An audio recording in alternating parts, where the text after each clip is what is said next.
On va tourner un peu. On s'écarte, ouais.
At Villandry, stone and vegetation live side by side in perfect harmony. The fabulous coherence of these French-style gardens is down to the will of one man who inherited this family estate. His chateau is prized by some 350,000 visitors each year, and also by artists and photographers, researchers, and sportsmen and women who are all welcomed by this warm and friendly host. Henri Carvalot is a passionate man, a manager, botanist, ecologist, and historian of his home. The chateau was built by Jean Le Breton, who was the superintendent for the finances of Francis I. He needed some land on which to settle, so he acquired the old Château de Villandry, a medieval castle that had fallen into ruins. All he kept was the dungeon. On the foundations of that middle-aged chateau, he built the beautiful Renaissance chateau that is highly characteristic of the Second Renaissance. The decorative pavilions that one normally finds on the ends of the wings of a chateau from the First Renaissance have been replaced here by these square pavilions on the ends of each wing, either side of the court of honour and topped with a pyramidal roof. There's also a greater simplicity in the layout of the doors, windows and roof windows. There's a greater geometry, but one still finds Renaissance roof windows that are very decorative with scrolls and ornate columns.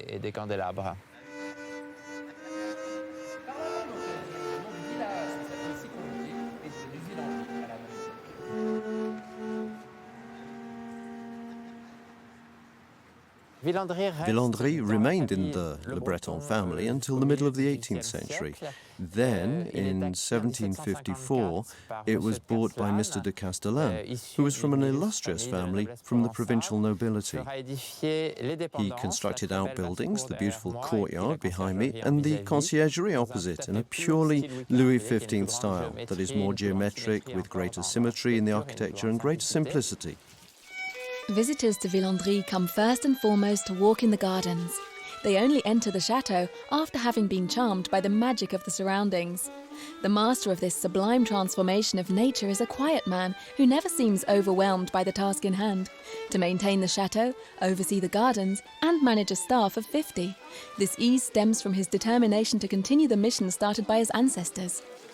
In the 19th century, the owner of the Château de Villandry created an English-style park around the chateau with sweeping lawns, glass houses and small trees. It was a more natural garden than the very formal and structured garden you see today. It was my great-grandparents who, in 1906, decided to reintroduce a Renaissance-style order around the Château de Villandry.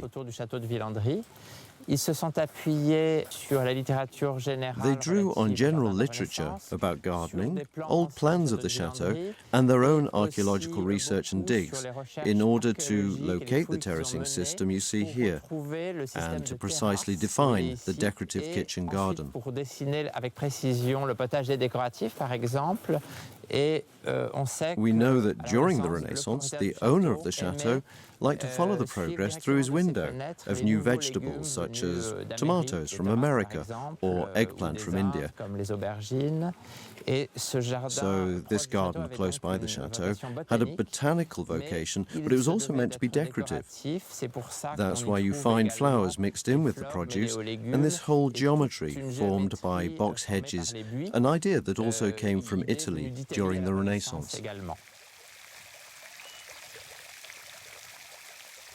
Laurent Portuguese, head gardener at the Château de Villandry.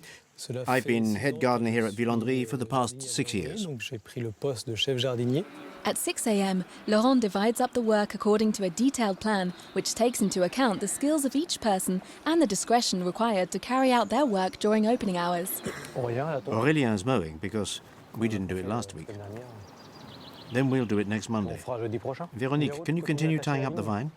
The team is composed of 8 permanent gardeners with some occasional helpers and interns.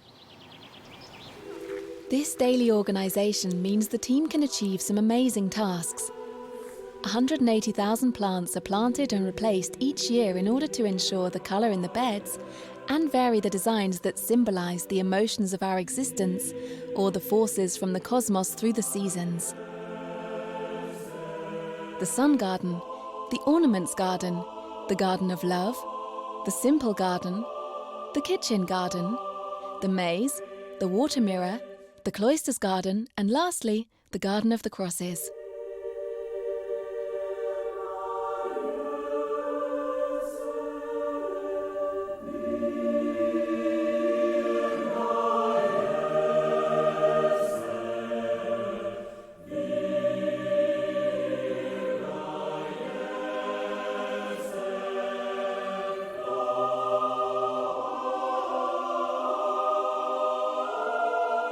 Before reaching their glorious multicoloured summer stage, the kitchen gardens start out slowly under glass from early spring.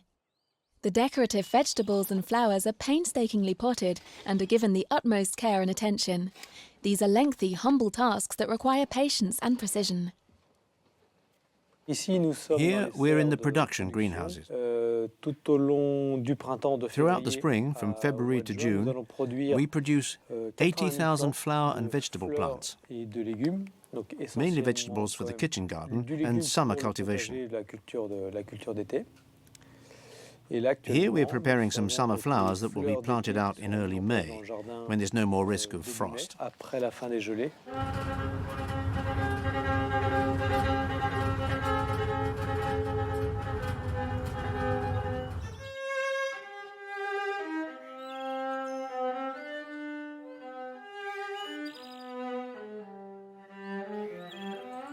In March, when the threat of frost is past, everyone gets busy transporting and loading thousands of salad plants ordered from local market gardeners. Because, and who'd have thought it, before appearing on our plates, salad plants were first and foremost ornamental plants. Their rounded shapes and vibrant green hues bring a splash of colour to the garden. We received our salads this morning. They're ready to go and were grown by a market gardener. They make up the majority of our spring cultivation. In the kitchen garden, we'll have between 23 and 24,000 salads this year, with 8 different varieties. We like to play with the different colors and shapes. There's the cos lettuce that gives height, Batavia, oak leaf, and the red Dolorosa frisée. These salads will be planted with organic cabbages.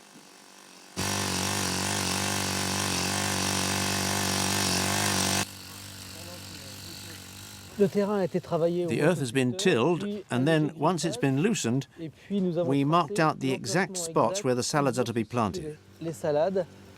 After distributing them around the garden, we just need to plant them with our fingers. 5 people can plant 23,000 salads, and that takes us a week. We can plant between 3,000 and 5,000 salads a day, depending on the weather.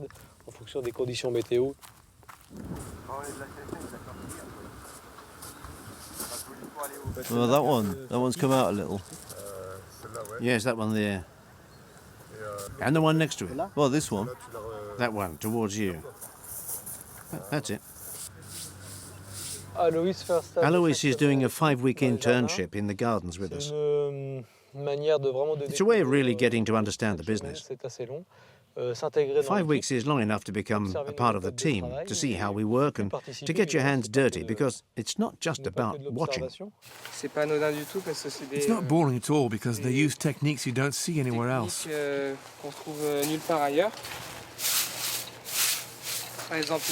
For example, marking out the rows to the closest centimetre is really interesting and requires a lot of concentration. We're going to plant almost 18,000 salads. Those are some numbers for a garden. In a regular business, you'd never see orders as big as these. It's mainly the quantities and the details. All the weeding has to be done by hand. It's very impressive.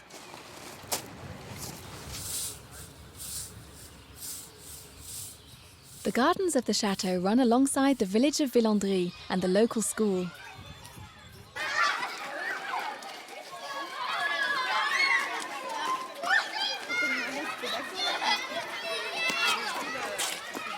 This little primary school gets help and advice from Laurent Portugues, head gardener at the chateau.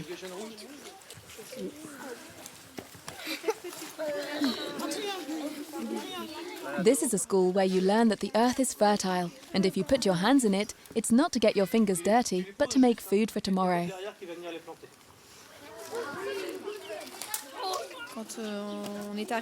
All the teachers in the school wanted to create a garden, so we decided to embark upon a project with the children, mainly the bigger ones who have worked on different blueprints. Then we decided to work in symmetry in relation to the gardens at the chateau. The next step was planting the flowers and vegetables. And here too, we decided to respect a symmetry of colour. But we had a few problems the first year. Come on, you have to plant the cabbages now. Where shall I put this? Over there. We'll have 6 cabbages here. Hold the leaves, put some earth there, and press it gently with your fingers. Next one. Behind. There's spinach, salad, and cabbages.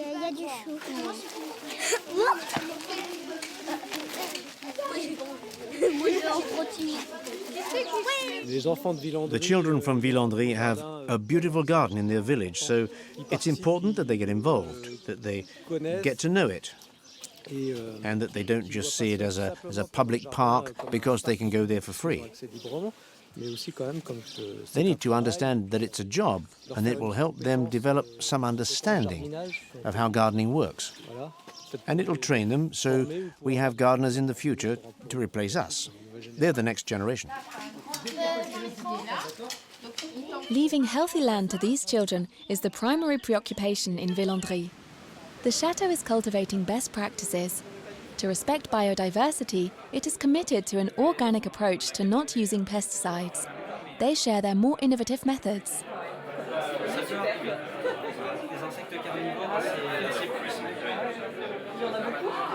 The widespread use of chemicals is very brutal, not at all subtle, and is non-selective. Here, we are always on our guard, watching what is happening and favouring prevention.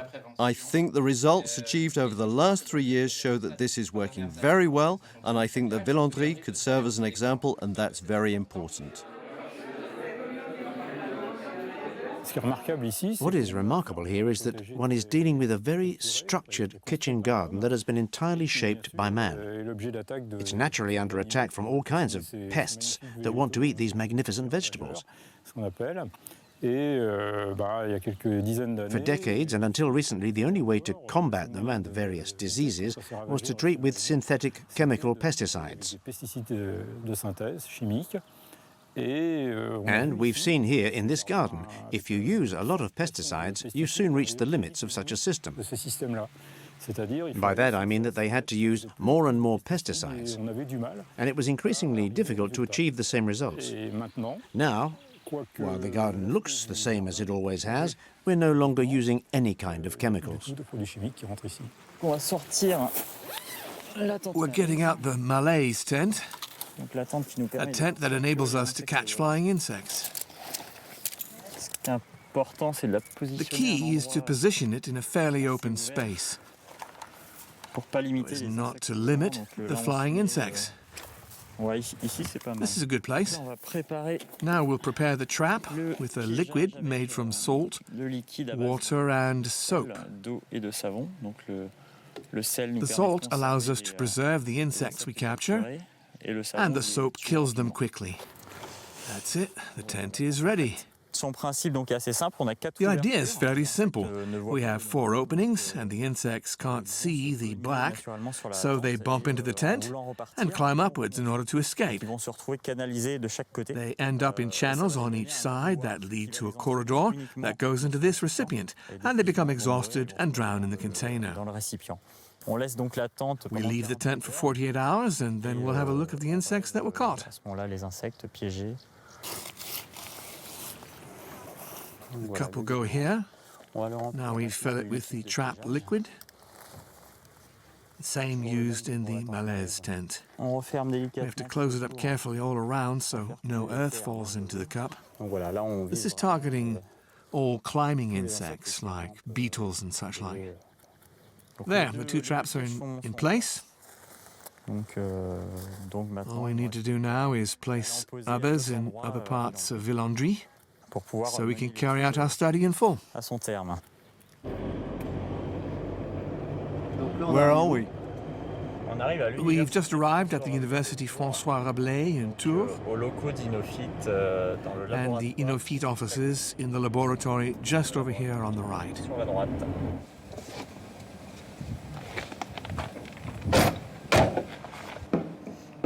Here are the samples.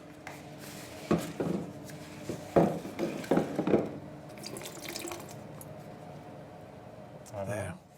In Villandry, we've been carrying out a generalized study into insect populations, into the balance between pests and predators. We're trying to find solutions to combat certain pests that don't have natural predators in Villandry. When the head gardener has a problem, he tells us about it and we look into it. Or when he finds insects he's not familiar with, he gives them to us to identify. That way he knows what to do. We are monitoring the biodiversity to study its evolution over time. In terms of diseases and pests, we work with Villandry when they need it. We still use certain natural products like sulfur and copper, which can be toxic in high doses, but they are still natural products and which aren't synthetic chemicals. Synthetic chemicals have too high an impact on the overall biodiversity.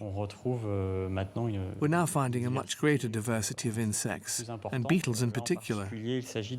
Beetles are very useful predators in gardens, mainly because they eat worms and slugs. They're also predators for certain pests. Since we stopped using chemicals, we found a lot of insects are solving the problems we had with the chemicals. There are other dragonflies. Look, those ones are bigger. Located nearby the greenhouses, the audience pavilion is set aside for children. Brigitte Proux has created an introduction to environmental gardening for them. Who can tell me what organic means? When there's no chemicals used. Yes, That's right. When we talk about organic fruit and vegetables, it means those fruit and vegetables that haven't been treated with chemicals or pesticides. They have grown naturally with natural products. And today, we are going to see how you can grow vegetables naturally. The first important rule for an organic garden is crop rotation. If you always put the same plant in the same place every year, it will always take the same food from the soil, and the soil won't be fertile anymore. It's the same for diseases. If the plant is diseased, the earth will be contaminated and will carry the disease on from year to year. The second important rule for organic gardening is understanding friendly plants and enemy plants. Plants like growing near other plants they like and which help them grow. For example, tomatoes are good to grow near cabbages. Why is that? Because the smell of tomatoes stops cabbage white butterflies from flying over the cabbages and laying eggs on them, which then hatch into caterpillars that eat all the cabbage leaves. Onions are good besides carrots. It's the same thing, because they prevent carrot fly.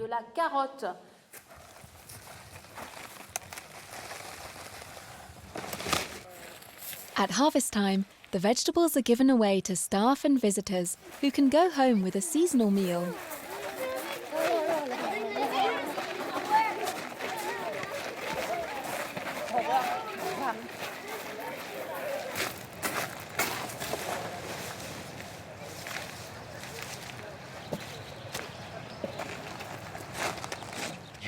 My name is Thomas Viardin, and I've been a gardener at the Château de Villandry for 4 years. I replaced an elderly gardener who retired. I come to work here every day, and I love it.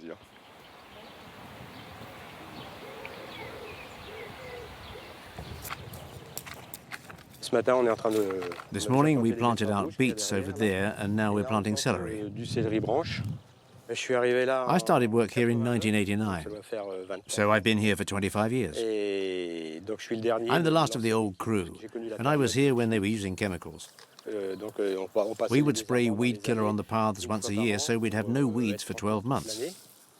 And now we've gone back to organic gardening.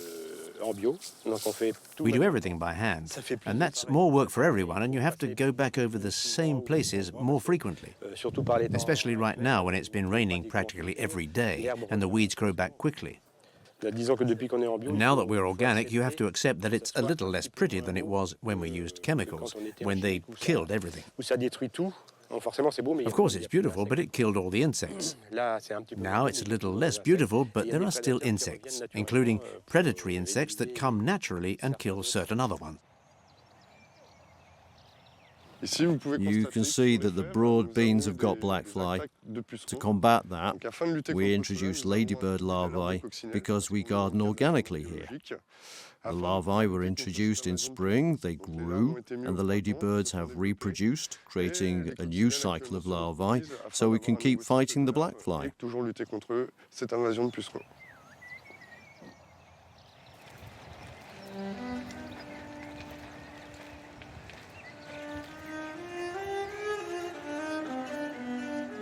The Chateau's gardens have been labelled as a refuge by the LPO Bird Protection League.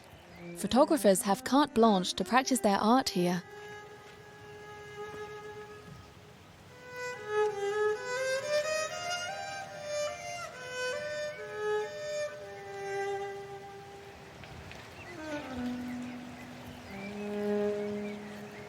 The blackbird fledgling came down and is now hidden in the vegetation. It will wait there until the adult returns with some food. It came out of the nest not very long ago, and it's still being fed by its parents. It's happening very far away, but the adult has just arrived. I don't know if you can see it, but the fledgling is on the...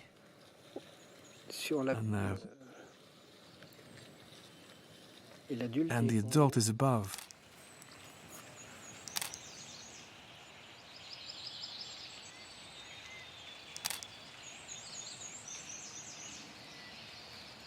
The idea is to create an exhibition on the birds at the Château de Villandry.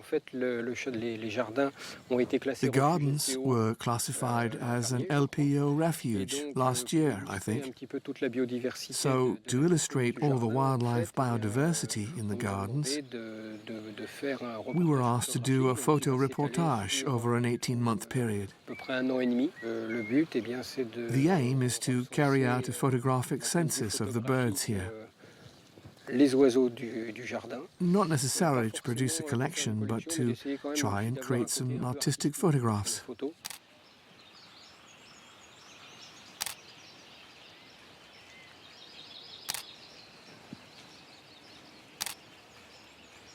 I think 90 to 100 species have been observed on the site, which proves that it is a very attractive site for birds.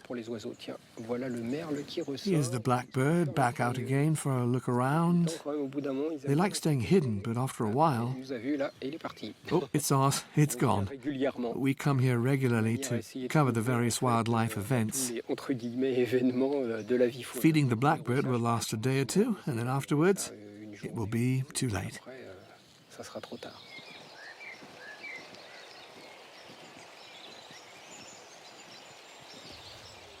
At the start of the season, when the flowers haven't yet filled the beds with colour, the strict organisation of the garden makes it seem like a giant chessboard, with pawns and bishops placed between the perfectly straight box hedges.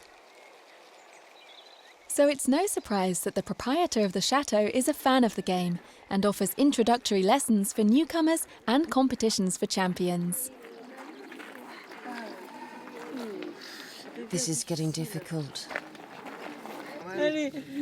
You're giving the game away? Yes, well... Such generosity. Bravo!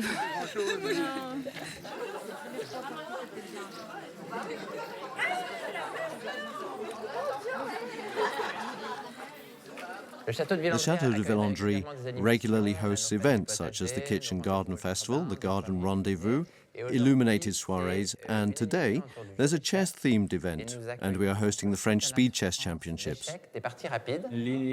Those playing black can press the start button.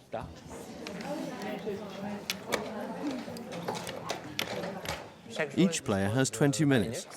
There are some very young players here. There's even one girl who is the regional champion in the under-10s age group.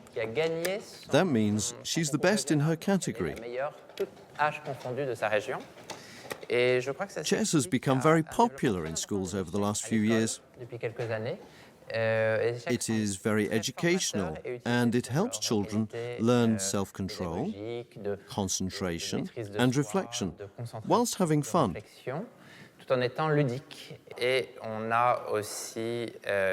We also have another very talented French girl here, who is 4 times French champion for slow games, which better show how good a player is.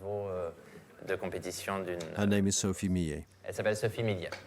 I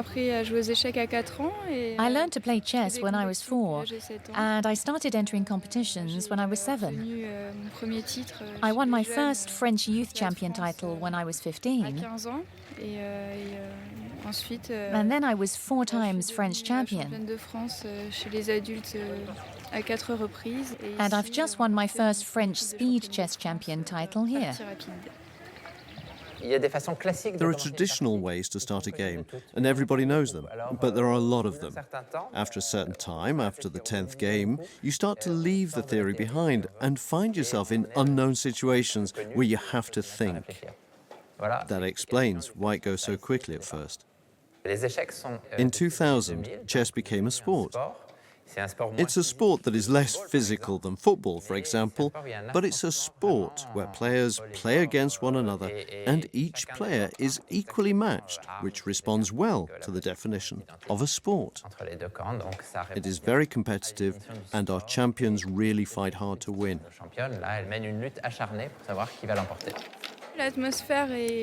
There's a great atmosphere here. And chess being a game of kings, it's great to play in a chateau, which is really fit for the purpose. I'm very happy to continue organising chess-related events here that please our visitors and help animate the Château de Villandry, which is dedicated to cultural tourism but should be open to more sporty, fun activities.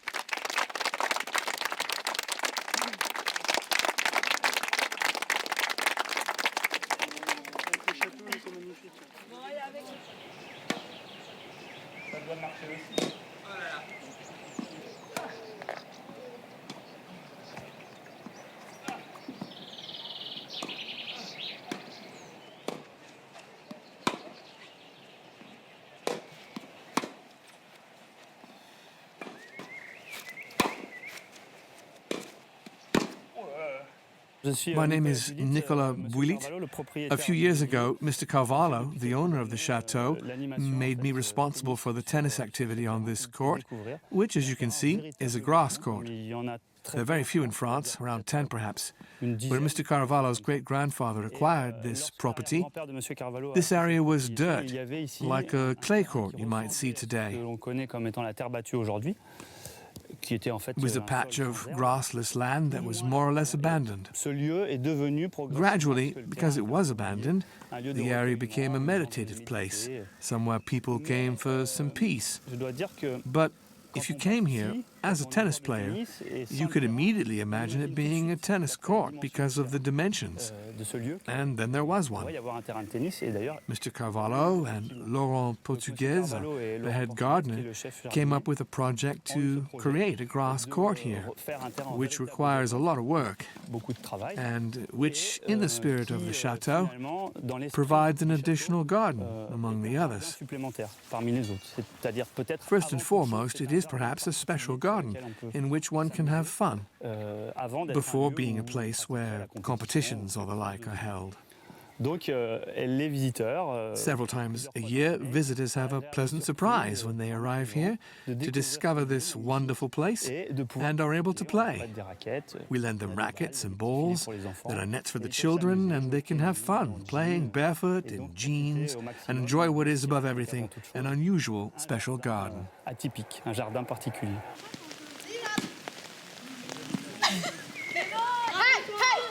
Betty, you need to go here. If you go there, it's Australian style, but that's good for us.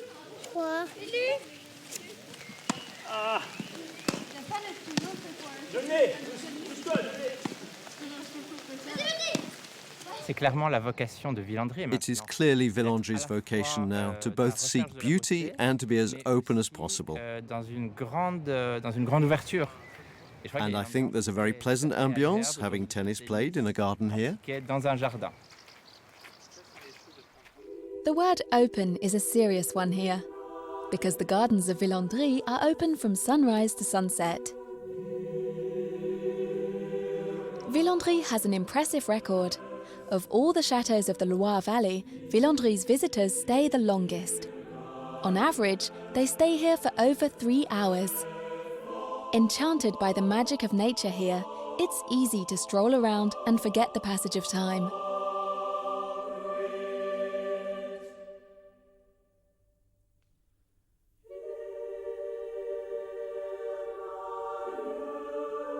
The fascination for the gardens does not, however, overshadow any interest for the interiors. To visit them, we will once again follow this light-footed man who has foregone the opportunity to live in his chateau in order to dedicate it to the memory and passions of its past occupants.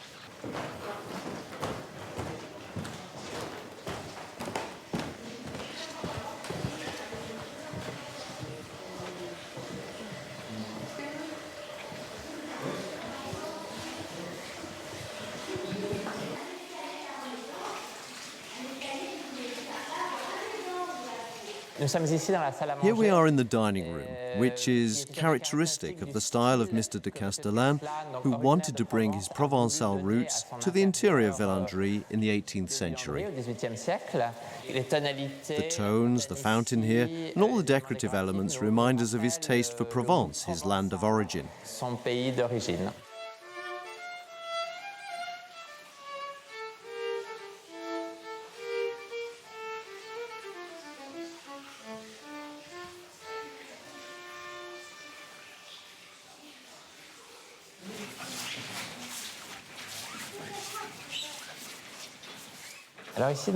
Here we are in the Gallery of Spanish Art, which was the original reason for the acquisition of the Château de Villandry by my great-grandparents. They were carrying out medical research in Paris and had begun to put together this collection of Spanish art, which was their main artistic interest. They subsequently became interested in architecture and gardens, but they were looking for a big country house in which to present their collection because their apartment in Paris was no longer big enough. Villandry had its gallery space, which is quite remarkable, and was perfect for presenting these fine paintings, which are mainly from 17th century Spain. Here we are, at the end of the collection of Spanish art. You can see this wonderful mudéjar-style ceiling, which was installed here by my great-grandfather, Joachim Carvalot, who often went to Spain to buy art. He found it in an auction in Toledo, this Moorish ceiling that is highly characteristic of the mudéjar style of the Arab artisans who stayed in Spain a long time after the Christian reconquest, which happened in Toledo towards the end of the 16th century. It is composed of over 3,000 pieces of cedar that make up a veritable jigsaw puzzle.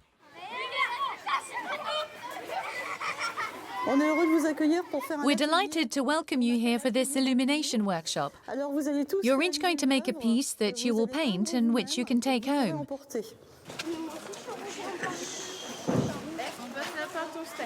We're in the universe of painting, and we're going to bring some flowers to life.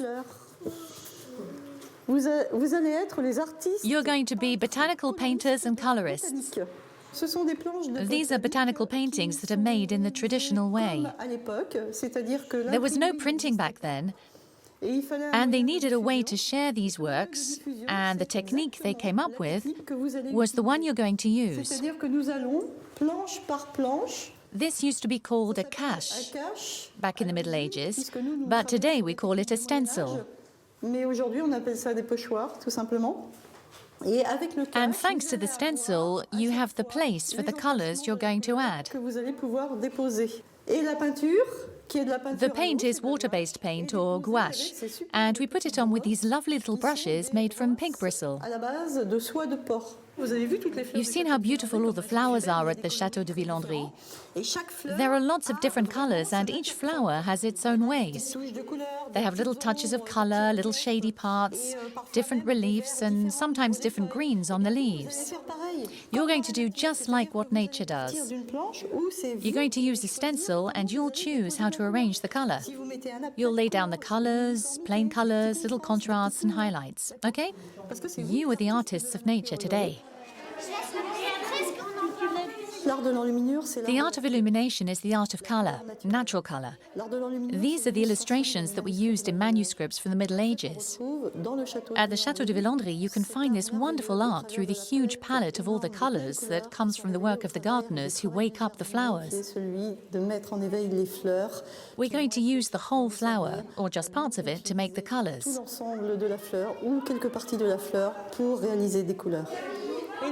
And the frame is what brings it all together. You can colour the edges a little, and then it's finished. It's yellow ochre, like the earth. Is it really earth? Yes. Have you studied ancient history? It's exactly the same earth that prehistoric man used. It's pretty, isn't it? Well done. Look, she's finished.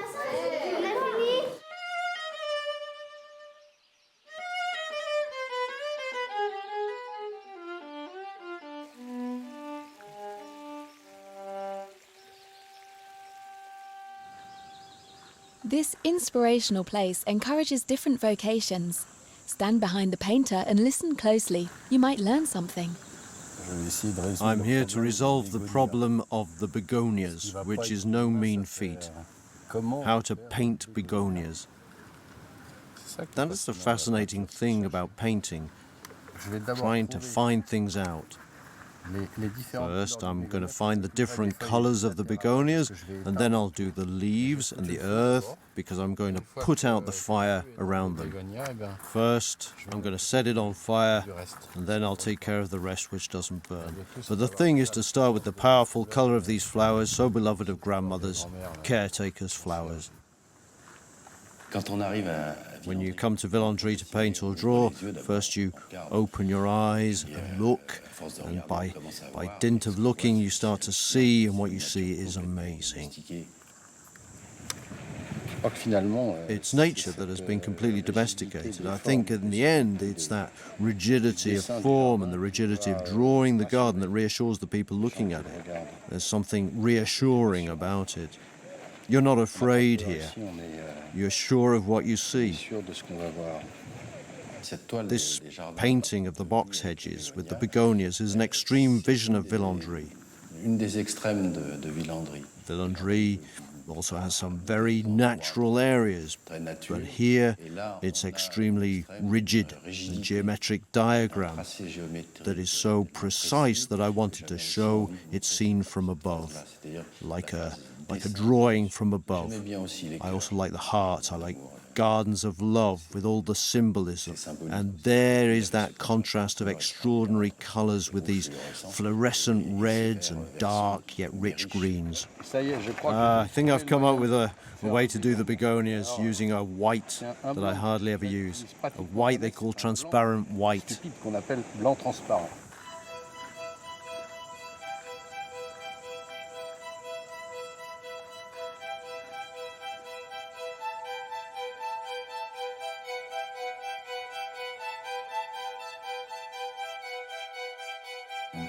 Four gardens represent four love themes.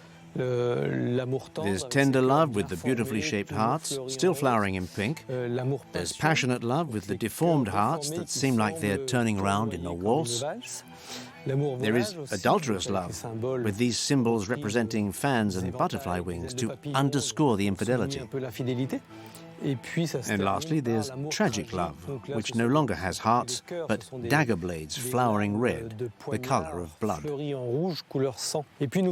And there are 72 yew trees that have been pruned according to the strict Villandry style.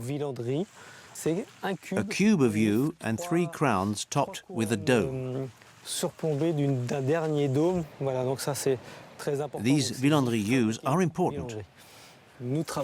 We work with the plant to make a cultivated mosaic. We use topiary, our box hedges and flowers to offer a tableau to our visitors year-round.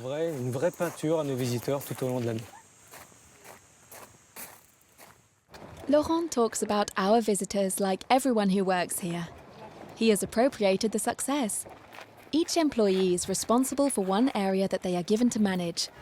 They can go ahead and get involved, giving free rein to their creativity. This is the case for Emmanuelle, who, with her catering team, has created a natural style of food that is served in the barns of the chateau. Her recipes are inspired from age-old knowledge. Every day I come to pick some herbs for the restaurant. But I don't take huge quantities. I've managed the catering at the chateau for 14 years now. I try to work with the head gardener according to the seasons. That way, I can introduce our visitors to the use of mugwort or rhubarb, which they have seen growing when they toured the gardens.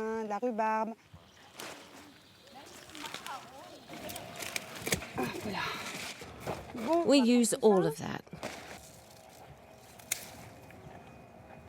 This is comfrey, and I use it in soups.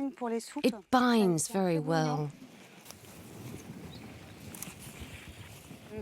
I'm really lucky to be able to use a little of the plants from the simple garden where we are now. Of course, it wasn't really planted for my restaurant kitchen. Everything in this garden is from the Middle Ages, when people used a lot of herbs for medicinal purposes. The yarrow is flowering now. We use the flowers in food and the leaves for infusions or in salads. I use the gardens for the restaurant, so there is a connection and sense of discovery for visitors.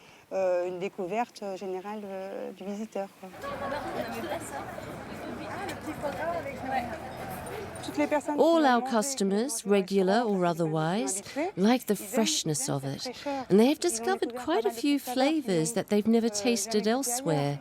You need to keep it simple in the kitchen, simple and tasty. I just want to make people happy.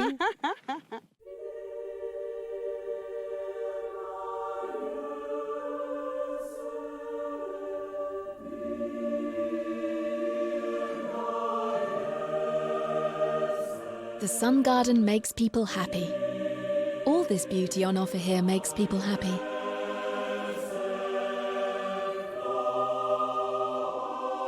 The water mirror, which speaks the silent language of the swans, also makes our photographer happy.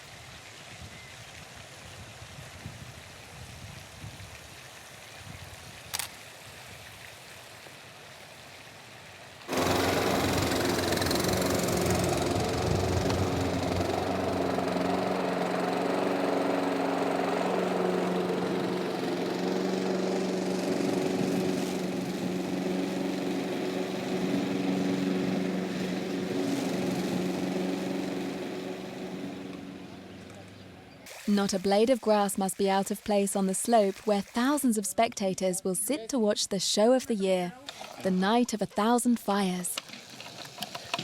It's very important to avoid any contact between the two, otherwise it will short-circuit and the row won't ignite.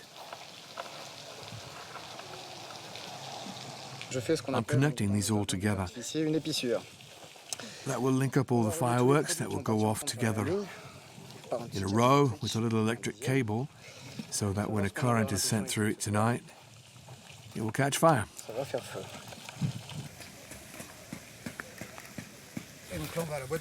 Tonight is going to be explosive. The preparations for this nighttime event are done by pyrotechnicians who know how to ignite these fountains and bouquets of light. If nothing goes wrong with this tangle of electric cables, then the display will take the crowd's breath away. Meanwhile, others distribute the candles that will burn for 8 hours, according to a precisely symmetrical plan. Tonight we're organising the Night of 1,000 Fires in the grounds of the Chateau. We'll be lighting up between 1,800 and 2,000 candles. There will be activities in the gardens, including a spectacular firework display by the water over there. There will also be a son et lumière show. There will be old-fashioned wooden games, and the whole evening will be a feast for the eyes. When the night falls and you see the gardens lit up by all these candles, it's like a fairy tale, and the chateau looks fabulous. You've only got 45 minutes left to finish lighting the candles, so you'd better get a move on. Thank you. The kids don't want to miss the 1,000 Fires. It's sacred to them. Okay, let's go take care of the candles. It's a great experience. It's really fun. Let's go open the gate. Let's get on with the show. That's a good idea to get here early. The weather is lovely and the candles are working well. Everyone is in great mood, the gardens look beautiful. I'm very satisfied. The only thing is that I'm always worried there'll be too many visitors, but I think it should be okay.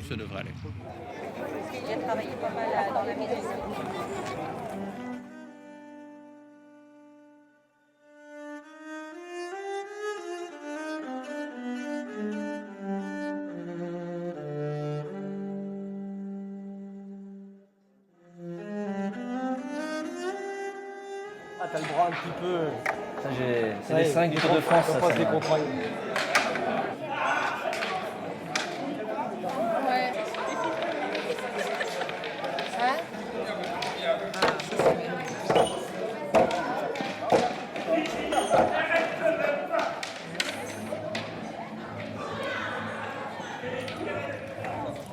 In the Court of Honour, open to all ages, the evening's visitors can play without stakes, have fun without risk, and dream without limits. Bravo!